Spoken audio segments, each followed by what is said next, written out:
ஓம் சிவாய நம. ஐயா வணக்கம். ஐயா வணக்கம். ஓம் குருவே நம சிவாயம். மனமே குரு, மௌனமே இறைநிலை. ஆத்ம வணக்கம். ஐயா வணக்கம். இப்போ பார்த்தீங்கன்னா கார்த்திகை மாதம் பார்த்தீங்கன்னா திருவண்ணாமலை கோயில் வந்து ரொம்ப ஸ்பெஷலாக சொல்கிறாங்க. தமிழ்நாட்டில் எத்தனை கோயில்கள் இருந்தாலும் இந்த கார்த்திகை மாதம் திருவண்ணாமலை தான் ஃபேமஸாக இருக்குது. எதனால திருவண்ணாமலை கோயில் வந்து ஃபேமஸாக இருக்குதுங்க?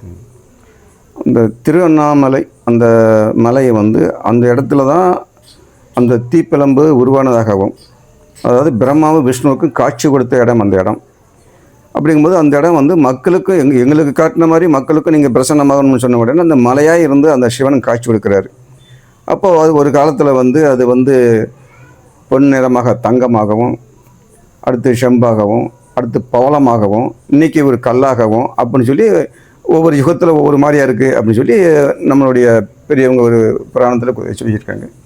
அப்போ இதை வந்து நம்ம மக்கள் பரம்பரையாக நினைச்சாங்க. அந்த மலை உச்சியில் அந்த தீபத்தை ஏற்றும் போது அந்த தீபம் என்பது வந்து எப்படி நம்ம இந்த நம்ம பிரம்மாவும் விஷ்ணுவும் எப்படி அந்த காட்சியை பார்த்தாங்களோ அதே மாதிரி கடவுள் என்பது வந்து ஈஸ்வரன் என்பது பரம்பொருள் என்பது அந்த நெருப்புருவத்தில் இருக்குங்கிறதுக்காக காட்டுறதுக்கு தான் அந்த எல்லாருமே அந்த தீபத்தை எல்லாரும் பார்த்து அரகுரான்னு சொல்லி கோஷம் போடுவாங்க.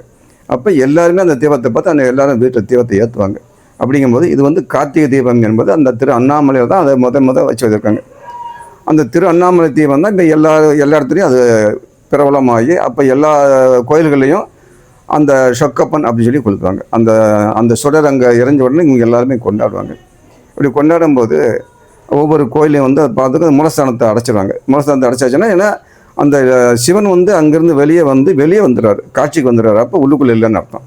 வெளியே வரும்போது அந்த இருக்கிற கோயிலில் ஒவ்வொரு கோயிலும் அந்த சாமியெல்லாம் வெளியே வந்து அந்த சாமிக்கு முன்னாடி அப்போ எல்லாருமே எப்படி பிரம்மா விஷ்ணு அந்த நெருப்பை பார்க்குறாங்களோ அதே மாதிரி எல்லா தெய்வமையுமே வந்து அதுக்கு முன்னாடி சொக்கப்பனை கொளுத்தி பார்ப்பாங்க.